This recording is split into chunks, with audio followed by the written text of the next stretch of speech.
for warm up.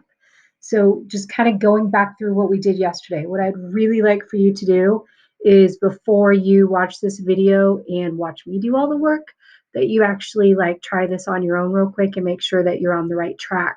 Then you can obviously play the video and go back through and make sure you did everything okay. So pause the video now and go ahead and at least do number 1 for me. On number 1, this is telling us to solve each system by using the substitution method. So that's exactly what we're going to do. Remember, in the substitution method, your goal is to get one of the letters all by itself. So in the top equation, you can see that y is already by itself. So what we're going to do is whatever y is set equal to, which happens to be x plus 5, we are going to plug that into the other equation for y. So in the second equation, I'm going to plug in x plus 5, and I'm going to set it equal to that other side there, which is negative 4x plus 20. Again, this was what the day 3 lesson was all about. So if you haven't watched that one, probably a good idea to go back and do that one now. So now what we did was we've eliminated any y's for now, and we can go ahead and solve for x. If I'm solving for x, I need to get this negative 4x to the other side by doing the opposite and subtract it and add it. So we're going to add it to the other side. I already had 1x. We just added 4 more, so we have 5x plus 5, that was already there, equals positive 20, because the negative 4x and the positive 4x cancel. So now we continue solving for x by subtracting 5 on each side, and we end up with 5x equals 15. Of course, divide by 5, and 15 divided by 5 is 3. So that's the first part of our ordered x comma y pair. We know that x is 3. So now what we need to do is figure out what is the y value. You have 2 options. You have the top equation that you can use, or you have the bottom one. I think the bottom one is easier to work with, or sorry, the top one. So y equals x plus 5. I'm going to write that down. Remember, our goal now is to figure out what y is. So y equals whatever x is. Well, good thing we just figured that out. X is 3, and then plus 5 more. So y equals 3 plus 5, which is 8.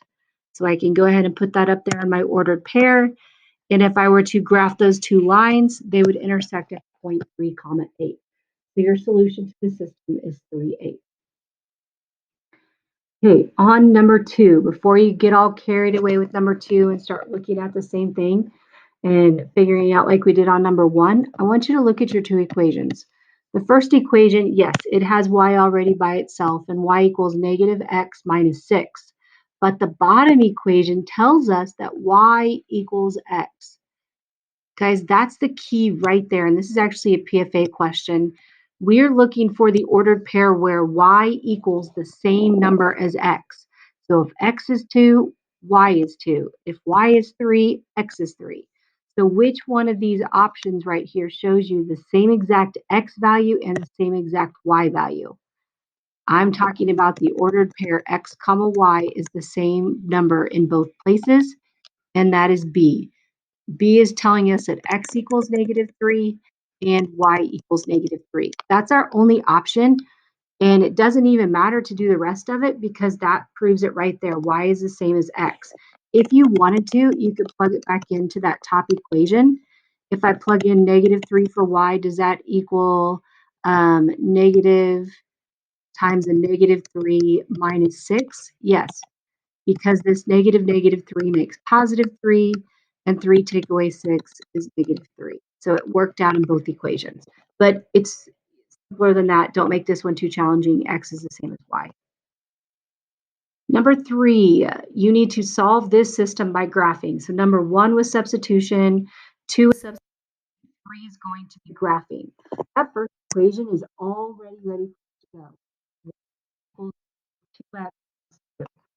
Go ahead and graph it now.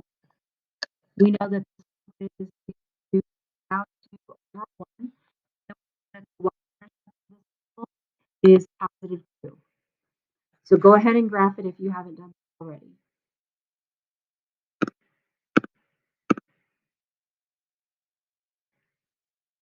So I'm going to start my y-intercept positive 2, which is up here. I'm going to go down 2 over 1, down 2 over 1. Continue on. Going as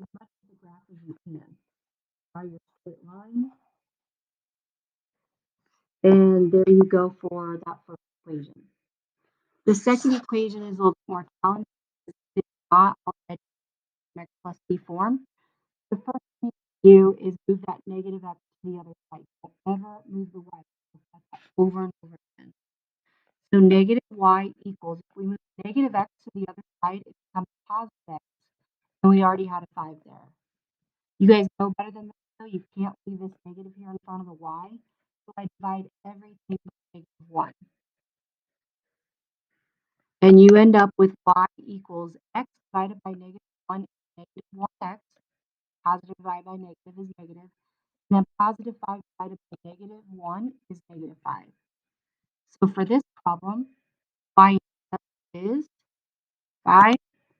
The slope is negative 1. So remember, we'd be going down 1 over 1. So start off negative 5.